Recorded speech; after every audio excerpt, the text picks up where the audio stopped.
ஆயிரத்தில் ஒருவன் 1965ஆம் ஆண்டின் டைட்டானிக் என்று சொல்லலாம்.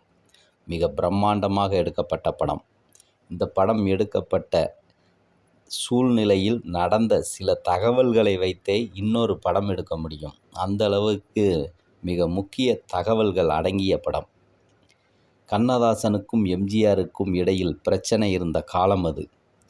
பி.ஆர். பந்துலு சிவாஜிக்கு என்றே திரைத்துறையில் உள்ள தயாரிப்பாளர், இயக்குனர், தொடர்ந்து சிவாஜிக்கு படம் எடுத்தவர். திரு சிவாஜி கணேசன் அவர்களுக்கு கர்ணன், கப்பலோட்டிய தமிழன், வீரபாண்டிய கட்டபொம்மன் இது போன்ற அவருக்கு பெயர் வாங்கி கொடுத்த அத்தனை திரைப்படங்களும் திரு பி.ஆர். பந்துலு அவர்கள் எடுத்த படங்கள்தான்.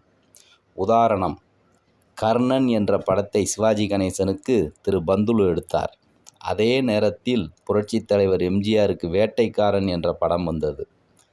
கர்ணன் ஈஸ்ட்மேன் கலர் திரைப்படம். ஆனால் எம்ஜிஆரின் வேட்டைக்காரனோ கருப்பு வெள்ளை பிளாக் அண்ட் ஒயிட் படம். ஆனால் அந்த நிலையிலும் வெற்றி பெற்றதென்னவோ வேட்டைக்காரன் தான். இப்படி படங்கள் செலவு செய்து எடுத்து பெரும் அவர் நஷ்டத்தில் தள்ளப்பட்டார். திரு பந்துலு பெரும் பொருளாதார சிக்கலில் இருக்கும்போது அவரது நல விரும்பிகள், நீங்கள் எம்ஜிஆரை வச்சு ஒரு படம் பண்ணுங்க, உங்கள் பிரச்சனை தீந்துரும் அப்படின்னு சொல்லியிருக்காங்க. அதுக்கு திரு பந்துலு, எம்ஜிஆர் பார்க்க நான் போனால் ஏற்றுக்கிடுவாரா? நான் சிவாஜியோட ஆளுன்னு அவருக்கு தெரியும், வேறு எப்படி எனக்கு வாய்ப்பு கொடுப்பாரு அப்படின்னு சொன்னவரை கொஞ்சம் தேத்தி, நீங்கள் ஒரு போய் தான் பாருங்களேன், எம்ஜிஆர் உங்களை நல்ல விதமாக தான் பேசுவார், நான் கேட்டிருக்கேன் அப்படின்னு சொல்லவும் அவர் எம்ஜிஆர்கிட்ட நேரம் கேட்டு அப்போ போய் எம்ஜிஆரும் நேரம் ஒதுக்கி கொடுத்துட்டார் வர சொல்லி. அப்போ போய் பார்க்கவும் எம்ஜிஆர் அந்த விஷயத்தில் பெருமை தான் பட்டிருக்காரு. சிவாஜிக்குன்னு இருக்கக்கூடிய ஒரு இயக்குனர் நம்மளை தேடி வராருன்னா பெருமை தானே. அப்போ ஆயிரத்தில் ஒருவன் கதையை கேட்ட உடனே எம்ஜிஆர் ஓகே சொல்கிறாரு. இந்த படத்தோட சிறப்பு என்னன்னு கேட்டிங்கன்னா, பிரம்மாண்டமான பொருட்செலவில் அப்போ எடுக்கப்பட்ட படம். Eastman colour.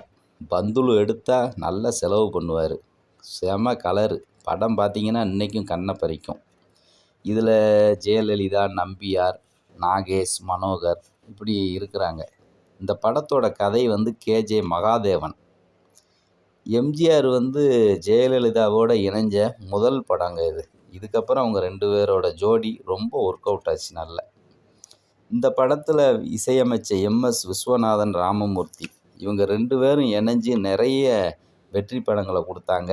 ஆனால் இதுதான் இவங்களோட கடைசி படமாகவும் அமைஞ்சிருச்சு. அதே மாதிரி இந்த படத்தில் வர்ற வசனம் பட்டி தொட்டி எங்கும் ஒழிச்சுதுங்க. அப்படி என்ன வசனம்னு தானே கேட்குறீங்க. நம்பியார் எம்ஜிஆர்கிட்ட சீருவார், சினம் கொண்ட சிங்கம் என்ன செய்யும் தெரியுமா?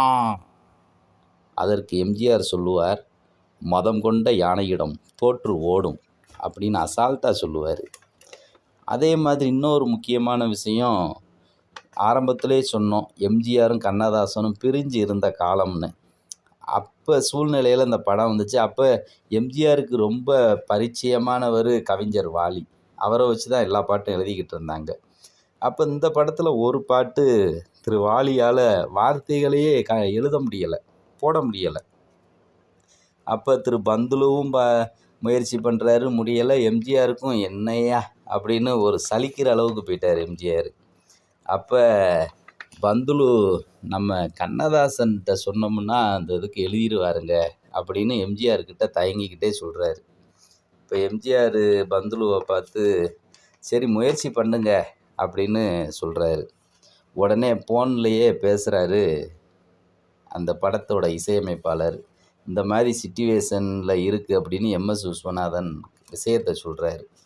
சொன்ன உடனே, சரிப்பா எம்ஜிஆருக்கு தெரியுமா விஷயம், அவருக்கு தெரிஞ்சால் பிறகு நம்மக்கிட்ட அவர் பேச்சுவார்த்தையே கிடையாது அப்படின்னு சொல்லவும் எம்எஸ்வி சொல்கிறாரு, அண்ணே எல்லாம் பேசியாச்சுண்ணே, எம்ஜிஆரே ஓகே சொல்லிட்டாருண்ணே அப்படின்ன உடனே ஃபோனில் விஷயத்தை கேட்டுட்டு, அதாவது ஒரு படகுல போகிறாங்க, கப்பலில் கடலில் பயணம் பண்ணுறாங்க.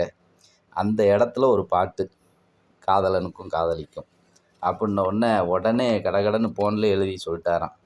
அந்த பாட்டு தான் அதோ அந்த பறவை போல வாழ வேண்டும், இதோ இந்த அலைகள் போல ஓட வேண்டும் அப்படிங்கிற பாடல்.